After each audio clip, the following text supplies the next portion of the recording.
संबोधित करेंगे। बगल में हमारे राष्ट्रीय प्रवक्ता माननीय सरदार आरपी सिंह जी हैं और दिल्ली प्रदेश के प्रवक्ता हरीश खुराना जी हैं। मेरा विनम्र निवेदन है माननीय गौरव भाटिया जी से कि आपको संबोधित करें। बहुत बहुत धन्यवाद संजय मयूख जी। और ये कहना गलत नहीं होगा, आप सरकार की एक ही है खूबी, आप सरकार की एक ही है खूबी, पूरी तरह से ये भ्रष्टाचार में है डूबी। आप जानते हैं भारतीय जनता पार्टी ने इस मंच से और जो हमारी प्रदेश इकाई है उसने पुरजोर तरीके से अरविंद केजरीवाल जी का भ्रष्टाचार जो है उसको उजागर किया है। जनता की आवाज बनके, चाहे वो आबकारी घोटाला हो, चाहे वो क्लासरूम घोटाला हो, और आज डीटीसी की जो बसेस हैं उसमें भी एलजी महोदय ने जनता की आवाज बनके, चाहे वो आबकारी घोटाला हो, चाहे वो क्लासरूम घोटाला हो, और आज डीटीसी की जो बसेस हैं उसमें भी एलजी महोदय ने सीबीआई जांच की सिफारिश को स्वीकार करके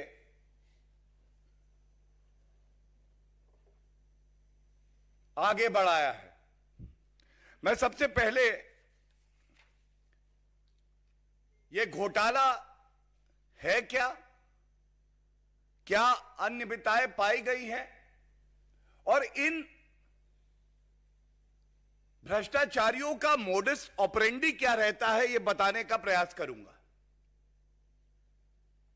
दिल्ली की जनता सोच रही है कि आप अरविंद केजरीवाल जी का कोई भी मंत्रालय उठाइए तो उसमें भ्रष्टाचार मिलेगा, वसूली मिलेगी। Tailor making of contracts and tenders, ऐसा निविदा बनाओ कि जो हमारे चहेते मित्र हैं, जो गुलाबी गड्डियां अरविंद केजरीवाल की तिजोरी में वापस दे सके जनता के रुपए की, उन्हीं को टेंडर मिले। जो तथ्य सामने आए हैं, सबसे पहले शुरुआत करूंगा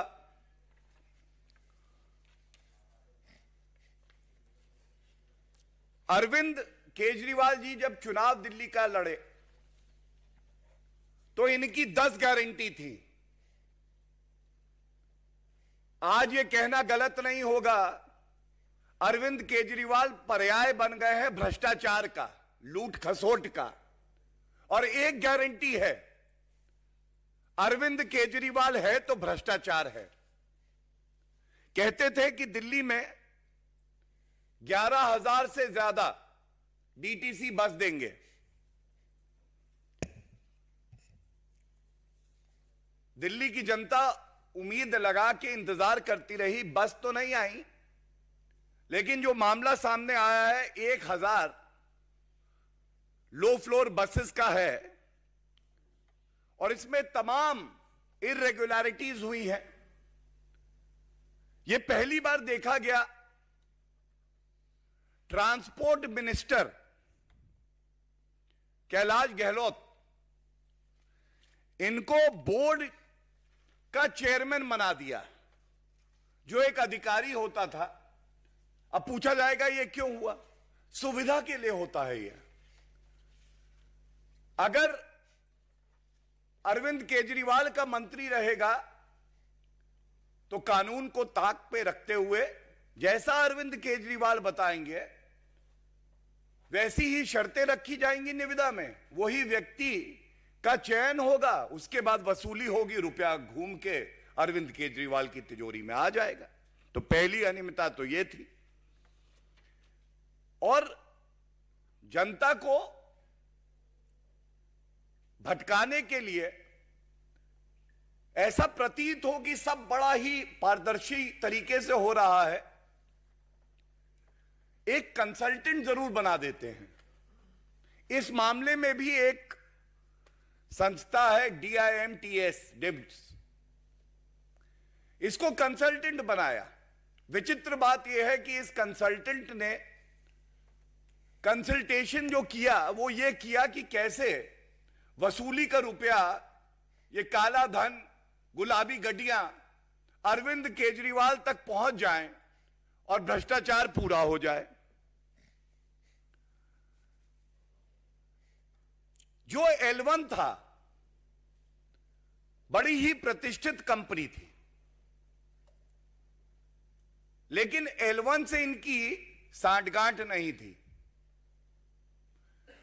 इन भ्रष्टाचारियों को जनता का जितना रुपया चाहिए था वो एक ईमानदार कंपनी देने के लिए नहीं तैयार थी। तो इन्होंने एक और कंपनी जो इनकी चहेती थी,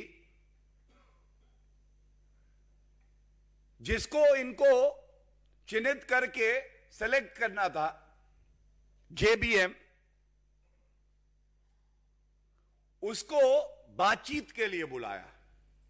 सवाल पूछा जाएगा, L1 जनता का कम रुपया खर्च करके आपको BS6 की 600 बसेस के लिए उन्होंने बिडिंग करी। आप बातचीत करते, दाम कम हो जाते, जनता का रुपया बचता और बसेस भी आती, लेकिन नहीं,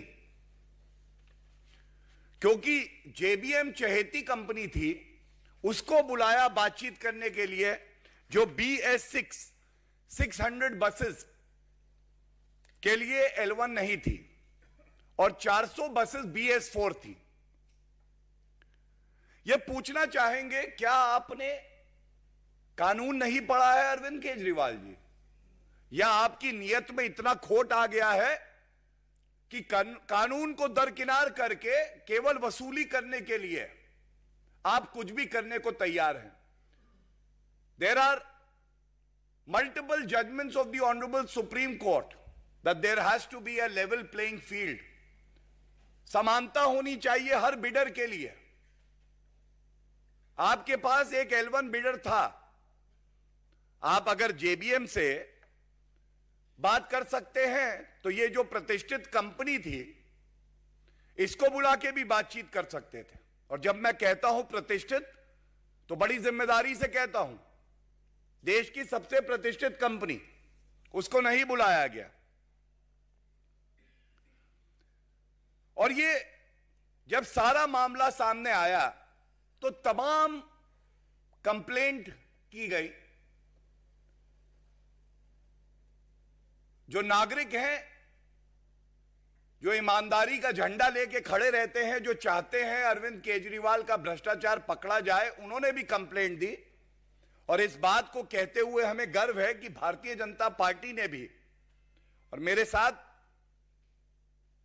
विजेंद्र जी भी बैठे हैं, इनकी भी एक कंप्लेंट है, इस मुद्दे को पुरजोर तरीके से उठाया। एक कमेटी का गठन हुआ,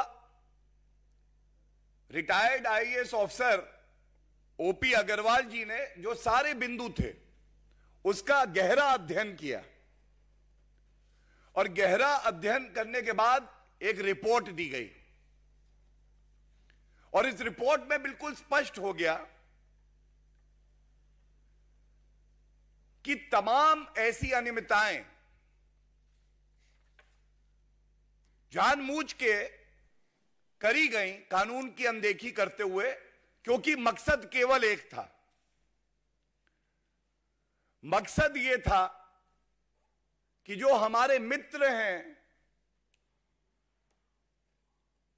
उन्हीं को हम ये टेंडर दें और इन मित्रों से हम भ्रष्टाचार का इत्र लगाएं। और मैं ये बता दूं कि ये अनियमितताएं इतनी चिंताजनक हैं कि सोच के डर लगता है कि अरविंद केजरीवाल जी कितनी लूट खसोट करना चाहते हैं। जनरल फाइनेंशियल रूल्स होते हैं। अरविंद केजरीवाल जी, आप बताइए, जनरल फाइनेंशियल रूल्स का पालन आपने क्यों नहीं किया? क्या आप अपने आप को संविधान से और कानून से ऊपर समझते हैं? एक मैनुअल है प्रोक्योरमेंट ऑफ गुड्स, उसकी गाइडलाइंस हैं, आपने उसका भी पालन नहीं किया। ऐसा क्यों है? और जैसा हमने आपके समक्ष रखा था जब क्लासरूम घोटाला हुआ था, सीवीसी की अपनी गाइडलाइंस हैं कि जब सरकारी रुपया खर्च होगा तो पारदर्शिता भी होनी चाहिए और जितने मानक हैं उन सब का पालन करना जरूरी है। और पुनः अरविंद केजरीवाल जी ने कहा कि नहीं, सीवीसी जरूरी नहीं है, मेरे लिए तो करप्शन जरूरी है। अगर मैं आया हूं तो करप्शन तो करूंगा ही करूंगा, जनता का रुपया तो मुझे लूटना ही है। ये जो सवाल हम लोग यहां से पूछ रहे हैं, ये गंभीर सवाल हैं। और सबसे महत्वपूर्ण, जो 1000 बसेस आनी थी, इनकी मेंटेनेंस का ठेका भी इस तरह से बनाया गया कि जो इनबिल्ट 3 साल की मेंटेनेंस होती है मुफ्त, आप किसी से नई बस लेंगे तो वो कंपनी आपको कुछ साल के लिए मेंटेनेंस देगी,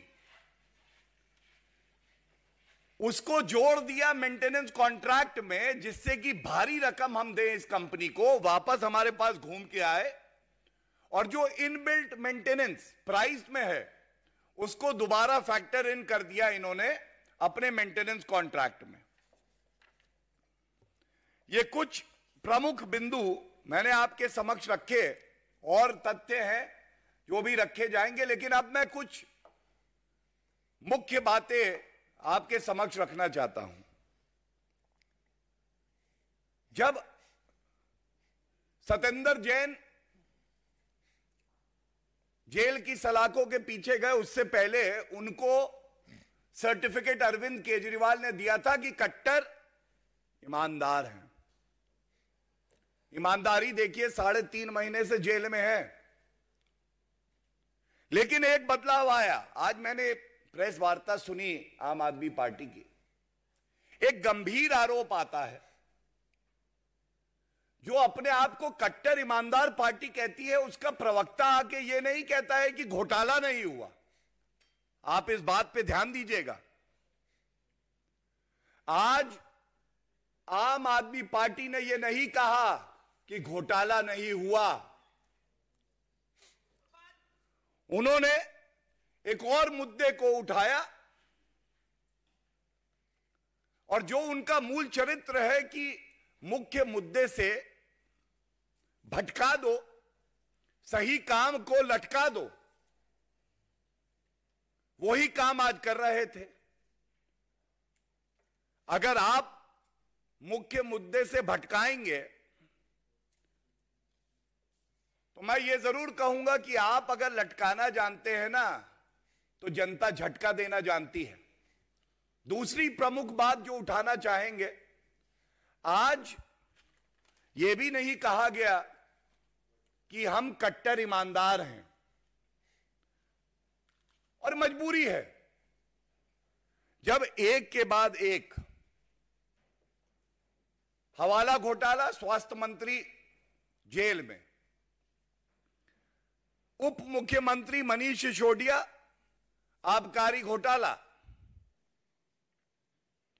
अब ट्रांसपोर्ट डिपार्टमेंट का डीटीसी बस घोटाला, पंजाब के स्वास्थ्य मंत्री घोटाला करके जेल में जा चुके। तो अब कैसे कहेंगे हम कट्टर ईमानदार हैं? और जनता भी समझ गई है ये कट्टर बेईमान है। एक बात और इनकी प्रेस वार्ता में आई, और जनता बड़ी समझदार है, वो भी अचंभित थी। इन्होंने कहा कि देखिए, जब बस आई नहीं तो घोटाला कैसे हुआ? अरविंद केजरीवाल जी, चोर शातिर है, चोर चोरी करने जाता है, पुलिस दबोच लेती है, जनता पकड़ लेती है। चोरी करने से पहले पकड़ा जाता है, चोर कहता है मैं ईमानदार हूं क्योंकि चोरी नहीं करी। चोरी करने का प्रयास, मंशा जो आपकी है, और क्या यह सत्य नहीं है कि आपने शिकायत जब आई तो ये जो 1000 बसेस का जो टेंडर आपने अवॉर्ड किया था, इस पे रोक लगाई? ये तथ्य आपने जनता के बीच में क्यों नहीं रखा? अपनी तरफ से आप भ्रष्टाचार पूरा कर चुके थे, वसूली हो चुकी थी, काला धन आपकी तिजोरी में पहुंच चुका था। लेकिन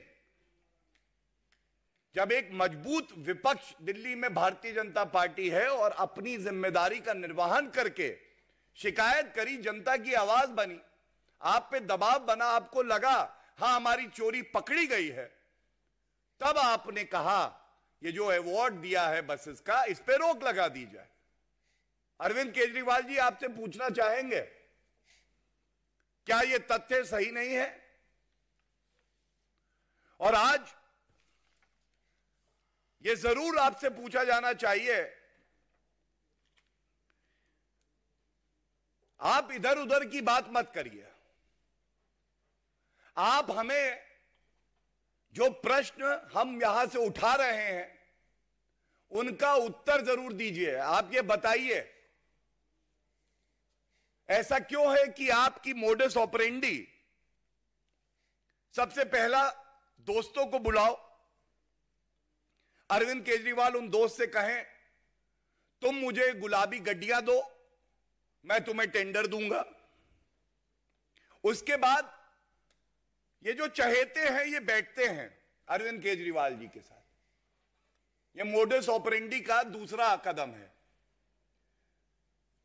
टेंडर दिल्ली की भ्रष्टाचारी सरकार में सरकार नहीं बनाती है, वो मित्र बनाते हैं। वो बताते हैं अरविंद केजरीवाल जी थोड़ा सा क्वालिटी कम हो जाए चलेगा, रुपया बढ़ा देते हैं आपका।